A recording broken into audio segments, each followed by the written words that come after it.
করে খাওয়ালাম আর Happy খেলাম। birthday to you. Happy birthday to Rakhendu. Happy birthday to you. Happy birthday to you.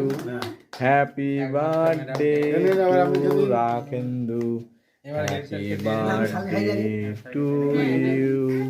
আচ্ছা এবার কারা কারা আমাদের হ্যাপি বার্থডে আজকে অনুষ্ঠানে আছে তো আমার ছবিটা দেখে নিন। খাবার না আমি কম করে খাবো কেকটা খুব টেস্টি খাই কেকটা খুব টেস্টি আমরা আজকে খাবো না আজ পেট ভর্তি হবে। আজকে টেস্টি করে স্যার এদিকে তাকান সবাই এক ঝলক স্যার ছবি তুলুন হ্যাঁ এদিকে হয়ে যাচ্ছে পেটে জায়গা নেই যে এদিকে ক্যামেরা এদিকে খান খান ছবি সবাইকে অল্প অল্প করে কেটে স্যার স্যার স্যার ওই তো আজ না খাই দেবো এই তো হ্যাঁ খাই দে বাস বাস happy birthday to you happy birthday Bhumi happy birthday Bhumi Bhumi আনিদা এবার ফ্যান চালান কেটে কেটে দেবো নাকি না না না কাটুন কাটুন কাটুন অল্প করে কেটে স্যার কাটতে এই রাখেন তো পেট পুরো ভর্তি 6টা রুটি খেয়েছি সকলেই খাবে অল্প অল্প করে মানে শুধু শুধু দেখো 6টা রুটি খেয়েছি বলো আর জায়গা আছে অল্প করে টেস্ট করবেন জায়গা টেস্ট তো কম করবে